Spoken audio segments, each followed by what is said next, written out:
Physical games are dying. They're dying, man. It's the end. It's the end of physical games.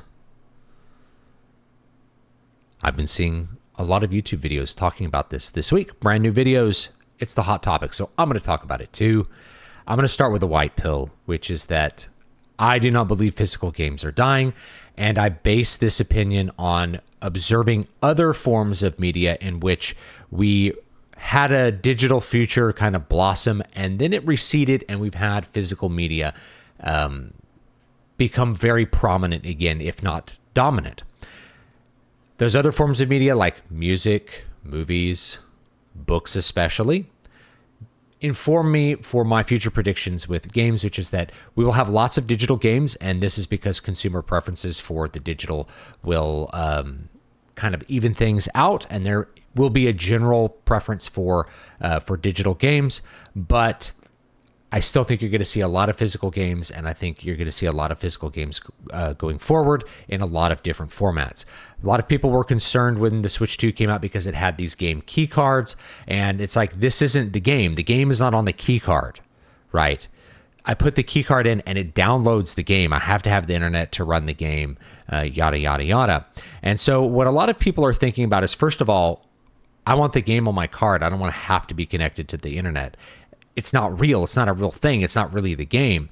Yeah, but you could sell it, right? Like, you could sell it as a game. You could sell your license to play the game if you want to view it like that. So it has that one advantage that physical games have, which is that you could lend them to someone else. They can borrow it, or you could sell the game. The thing is, the people that are really, this is the paradox, the people that are really concerned about games preservation, that game key card is not going to do it. At some future point in time, that game key card is just going to be a piece of plastic that's sitting there because the servers will be down. You won't be able to download the game. It's just going to be a memory from a time when you could download the actual game and you could actually play your game. So it doesn't preserve your ability to play the game. Like I have, where did I put it? Here it is. Boom. Castlevania Bloodlines. I just pulled this one off the shelf. What's really cool about this physical game is that as long as I have a Sega Genesis, I can play Castlevania Bloodlines. I've been able to play it low these last however many years that I've owned it. I think it came out 30 years ago. So as long as you have access to the hardware that can run it and you have the game, you can play that game. No one can come and take this game away from me. No one can revoke access to my game. And that is a beautiful, wonderful thing. However, you guys don't have to buy a physical copy of Castlevania Bloodlines to play it in 2025. You could play it as part of one of the mini Konami Castlevania collections that they have going out. So you still have access to this game. You can still buy some sort of digital version of it. There are some like really wild out there games where you can't legally play the game unless you track down like $1,000 SNES cartridge, but that's a bare minority. And for most people, for most games, you still have some way for a lot of these games to access them in 2025. But it is really nice. Like, this isn't going to get turned off. Whereas a lot of newer games, it's not just about whether the game is on the disc or not. The game runs using some sort of off-site server, right? It's an online game. And so when those servers go down, the game which you purchased is no longer available to be played. This was the case with World of Warcraft, right? This is why we cared so much about Classic WoW maybe 10 years ago, is that when Cataclysm came out, we lost the game that we paid for. And this is a problem with Destiny 2 right now, is that the game that you paid for, if you just started playing Destiny 2 when it was launched, you can no longer play that. They pruned content. They pruned the old expansions. They took content away from you for, I guess, for purposes of size, because I guess the game would be like half a terabyte or something if they included all the content from the game. That's at least one excuse that I've heard. And so that's a problem. I can't play the game that I wanted to play. That's an issue. That's why private servers came out for Classic WoW, is that after Cataclysm came out, there was no version of Old Azeroth that you could play. So somebody had to create Classic WoW so you could actually play the game that you bought back in 2004 or 2005 or whenever you bought the game.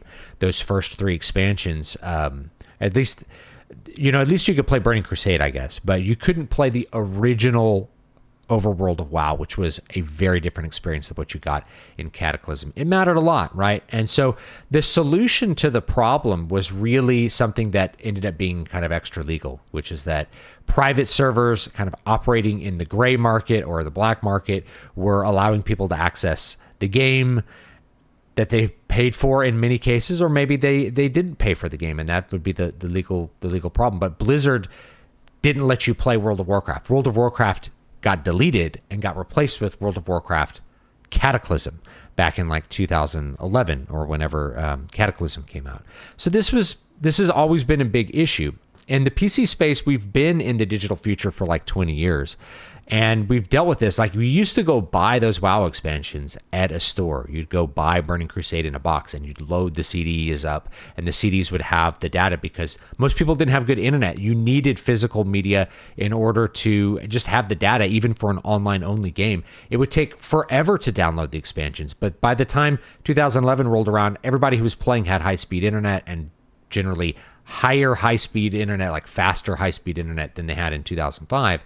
So just buying the game digitally, buy the expansion digitally and download it, that wasn't an issue.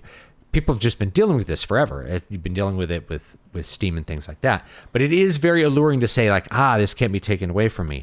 And the game key card just doesn't do that. And so for people who are collectors, why would you collect a game key card? The only reason to buy the game key card is so that you can sell it or like give it away. That's the only advantage that it has. But I don't know too many people that are selling their games these days.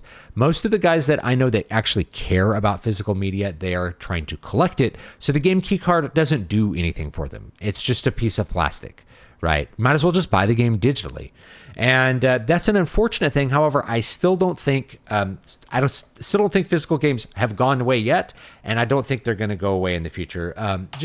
I'll give you an example that I happen to have in my hand right here. This is Final Fantasy VII Rebirth. This is one of the problems. This game came on 2 discs, right? Boop, boop, boop. It had a play disc. You also had some nice little, you could stick these on a controller. I never stuck them on a controller. And then you have a data disc. So you still have to install the entire game, more or less, onto the drive of your PS5 in order to play the game. And it's gigantic. I don't even know how many gigabytes, 200 gigs or something like that. And you still have to download patches. But theoretically, if you didn't have the internet in 25 years or something, you could put these discs in and play the version of Final Fantasy VII, which is pressed on these discs, the gold version of the game. You'll be able to, in some way, hopefully play that game in the future. But it didn't really save a whole lot of time. I still had to transfer a huge amount of data from my drive onto my hard drive. And that was, that's just one of those things you have to deal with, is that you're not actually playing the game off the disc anymore. In fact, the last system I remember that you could play the game off the optical disc was like the Wii U from 2012. So it's been a long time since people really were able to just put the game in and it played off the disc, like with your PlayStation 2 or something like that. We've been in a hard drive future for quite a while now, and now we are in a digital future where a lot of people, if they're looking at it and they're like, I don't see any reason to have the physical game if I'm not going to give it away, I'm just collecting it, so you might as well just buy it digitally. Now let's look at some other media to give you why I think physical media is not going to go away. I think the role of physical media for games will change and is changing, and it'll change in some of the ways that we've seen for physical media in the past. So if you're looking at music as, I'm going to use music and books because I'm in both of those industries, right? If you look at music as a great example, is that it really goes back to like 1997 with Napster, where people were really ecstatic to they were really ecstatic to download for free MP3s off of Napster rather than pay exorbitant prices for CDs that were chock full of songs that they didn't like to buy. The consumer solution didn't really come until years later. The first consumer solution, which was the iTunes Store, which allowed you to purchase individual songs. And people were pretty happy to purchase individual songs on iTunes. They stopped buying albums. I knew so many people that would just buy individual songs off of iTunes, and it was much more economical for them. They were choosing the most economical option that they could, that was like avoiding piracy if they really cared about that. But even as a music student in the early 2000s, I don't think I knew anyone that purchased physical media. Everybody just stole the music. They didn't really care about it. They would pirate the music. They didn't care. These were music students. I was a music major. I was the only person who bought CDs. I was the only person I knew who bought CDs on the regular, because I wanted to support those artists and I cared about having the physical product. And I'm glad, because I still have a lot of those CDs years later. First it was iTunes, then it was streaming. Streaming finally got rid of piracy because it was so cheap and so convenient that people were just choosing that instead of piracy. But we saw a resurgence of physical media, just not the way that they had physical media in the late 90s, which was you paid $20, in some cases up to $20 for a CD, and you had one hit song on it and 9 to 12 to 14 sometimes tracks of garbage that you didn't want to listen to. Instead, what you get is artisanal things, right? And I grabbed a couple of examples off my shelf. This one I did a review of. I really love this album, both the music that's on it, but also the physical presentation. This is an artisanal product. This is something that is meant to be special in its physical form. What you have is this giant record, cover art by Karen Byatt, who actually did the cover for Water of Awakening, one of my books, right? And it's great, way complex. You have a full wraparound with this Magic Castle. You open up the record and boom, what do you see? You see the entire band here illustrated. There's a map inside of here. This is such a cool physical product. This is something that you want to hold in your hands. You want to look at it as you listen to the music. This is one of the reasons that vinyl, quote, sounds better. It's actually one of the big things that I talked about when I said that vinyl sounds better, is that you listen to it in a better environment, right? You sit down, you look at this beautiful cover art, and you listen intently to the music and you fall in love with it, with this experience, rather than having it in some AirPods as you do the dishes or you mow the lawn or something. So it's just a better listening experience, even if everything else is the same, even if it's mastered the same. That's the other thing I like about vinyls, is they're usually mastered without as much kind of compression that you get with digital files, and I prefer that a lot. And you're listening to it on a hi-fi system with a real turntable, so better speakers, this is why this experience is better. The physical media makes the experience of vinyl such a better experience than just listening to it on your phone or something like that, or listening to it in the car over the roar of an engine. This is an artisanal product, and this was very inspiring when I first got it, like in 2016, and it continues to inspire me today, both in terms of what it offers as a physical product as well as the music that's on it. I have done the same, right? I have an artisanal book back here somewhere. Here it is. Hopefully not everything falls down and breaks. Okay. Don't fall down. All right. Okay. King Leper, right? This is the green edition, the Kickstarter edition. This is an artisanal product. It's limited edition. If you got it was only available through the Kickstarter. You can still get the blue edition. I'll have that link down below. You can pre-order the ebook. It's available July 25th, and you'll have a chance to buy a new edition of the hardback, as well as finally a paperback. So you can still get physical versions of this. This was a little bit of a special one, special color, jacketed hardback. I personalized it. There was only 75 personalized copies available. So if you got one of those, I hope that you're happy with it. You know, I made a special point to format the interior really well, including these drop caps that I did.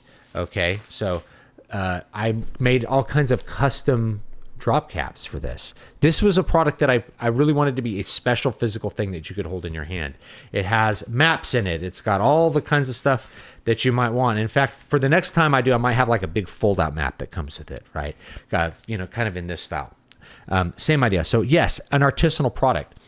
This excited a lot of people, hopefully, and they got something really special. So yes, you could just buy the ebook it's like $9.99 to buy it on Amazon. You can just buy the ebook and it will be the same words. It'll be the exact same words that you have here, but it's a different experience when you hold a book in your hands and you're able to see it. And I'm reminded of something that Stephen King said about like e-readers and ebooks, which is that people tire of toys. They get bored of their toys rather quickly. He also said like you could drop a book into a toilet and dry it off and still read it. And that's true. Nobody can revoke your access to my book when you have it in your hands or on your shelf. and it'll sit there on the shelf, and you can see that it's there and go, oh, I remember that book. I might take it down and like read it a little bit. And I do this with games. If I see the game on the shelf, I want to take it down, I want to put it in, I want to play it. If I see a record sitting around, like, oh man, I really like that record, I'm going to put it on and play it. So the other cool thing about physical media is like you can get like old records. Like I just grabbed some records. I think I have an old Yes record here. You can still buy this experience, years later from thrift stores, right? You can still get this. This isn't an artisanal product, but it still is really cool to have. Like, oh, this was pressed in like the late 70s. This is a very underrated Yes album with Trevor Horn on vocals, who produced the next album, 90125, as well as a whole bunch of other things in the 80s and 90s. Like he's like the voice of the 80s is what they called him, I think. His production style was very influential. But anyway, it's cool. You can get this. You can trade this. You can have this. But you can also have artisanal versions of old pressings. This is Powerslave by Iron Maiden, and it's a new pressing. Look at that. And there's like a cool printed record. Check this out. Isn't that cool? My sister bought that for me. What a cool present, right? I love this. I love this pressing, and I love being able to. My sister sent this to me, and you know what my son did? He opened it up, he put the record on, and we sat there and just listened to the record together and didn't do anything else. And looked at the cool art and talked very briefly about like what this was and who was playing on it and what kind of stuff they were talking about. And he looked at the lyric sheet. It's a different experience. It's an artisanal experience. It's a special experience. That's what physical media will give you. I'll give you an example of games that do this. There was a really cool special edition of Unicorn Overlord that I didn't get, and I probably should have. But here's one I got a kind of a deal on. It's like Trinity Trigger, cool little action RPG. It came in a cool box. Inside the box was the game. There was like an art book, a physical art book that you could look at, and it came with a soundtrack CD, so you could listen to the soundtrack if you want to, right? And that's really cool. I have a CD. You can order it from Bandcamp, I think. This is my music. Memories Adrift. So what is going to happen for physical games in the future? First of all, I think there's still a demand for physical games, and companies are going to offer that if it's economical to do so. One of the problems with the Nintendo Switch is I think they have one cartridge size, 64 gigabytes, and a lot of modern games are not going to fit on that. So you're going to get a lot of key cards. And that's unfortunate, but there's still going to be a demand enough physical games that if it makes sense, there might be a limited run games will make a physical Switch 2 edition, or maybe they'll put it on a Switch 1 cartridge. Maybe that's going to be like a possible thing to do, or they'll have different size cartridges in the future. I don't know for sure how that's going to pay out, but there might be a limited run, an artisanal version of the game that you would normally buy digital. You'll be able to buy that, and then for a lot of stuff. Like with the Final Fantasy game, the game doesn't fit on the disc, right? There's this incongruency between the disc size and how the game runs, and it has to run off the drive and that sort of stuff that makes the whole idea of the physical game somewhat nebulous, I suppose. But I still think you'll probably see special editions that will be physical products that people will want to own, that will have like maybe trinkets in them, like the old, if you got the original version of Oblivion, it came with a coin. It came with like a septum coin. Mine version didn't have that, I don't think. But like my Morrowind game came with a map. Like, you could have cool things like that. My son got a game called Cat Quest, and it came with this big fold-out map, and he liked to look at it, right? So those extra little touches that make the physical product something special, that's what's going to drive it. Is that someone wants a special version of the game, and there'll be some way that you have that with the physical game. But I think you'll have a lot of preferences for digital because it makes a lot of sense for the consumer. If you're looking at me as an example, most of my book sales are actually physical. So it used to be like 80 to 90% digital 10 years ago, and it's completely gone the other direction. It's now 50 to 60% physical sales. People are ordering the paperbacks on Amazon, or the hardbacks on Amazon in some cases, or they're ordering things on Kickstarter, like with King Leper, and they are skipping the ebook because the ebook is transient. It's on your phone, you read it, and you dispose of it. It's not something that's special that you can hold on to for years and you can be like, I have this special thing from this author that I like, right? I prefer physical books. I've always preferred them. I read a lot of ebooks because they're more convenient and because the price point is lower for a lot of things that, again, I'm not going to want to put on the shelf and like have my special product. I had Brian Niemeyer on the show recently, and he's coming out with an artisanal version of his first book, Netherial. So that's where a lot of our physical media is going to go. It's like the physical version is special, and so I'm going to see more game versions like that are going to have something special about the physical version. It'll include a physical book or a CD, or it'll include something that makes it the physical product worth owning and collecting and having.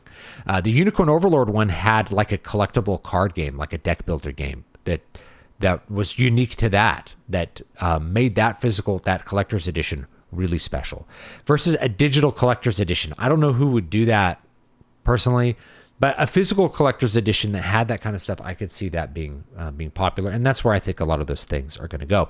Now, the last thing I'll say is people are always concerned about physical products for games preservation, right? Like I can play Castlevania now if I want to. But what's better for games preservation than having a physical product is having many copies of the thing available. Okay. The reason we have lots of, for example, biblical manuscripts from the 9th century, we have more manuscripts from the 9th century than like all prior history combined, is because that's when the copyists were at work, was in the Carolingian Renaissance. They were copying down all the pieces of text. So one of the ways that we have a Bible and we have lots of other ancient texts is it was copied down many times. Yes, we don't have Paul's original letters, but we have the copies and the copies and the copies. Like, what made it survive was copying it, not preserving the original physical version, because that decays. It can be destroyed, right? You can lose it. It can, the ink could fade. There's all the kinds of things that can happen to the original physical document. But you have many, many, many copies that makes the ideas that are in it, the words that are in it, imperishable. And so that's really how games ought to be preserved. So people that are very against piracy is actually how games are preserved. Piracy is really important for games preservation, whether or not you make a case about whether it's bad or good, or whether it should be legal or illegal. It's not legal in most cases, but it preserves games. If it weren't for people ripping ROMs, there's a possibility games could be lost forever, because all the physical versions of it, if it was a really unpopular game, they could be lost. Losing legal access to games is different from losing real access to games, as long as a game has been copied and people are able to gain access to that copy in some way.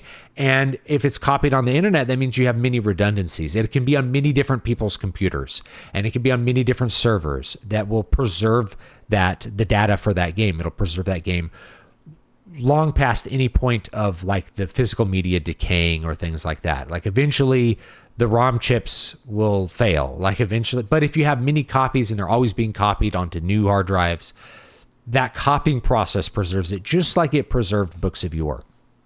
We know what the Iliad is because people bothered to copy it, not because it was on a scroll, right?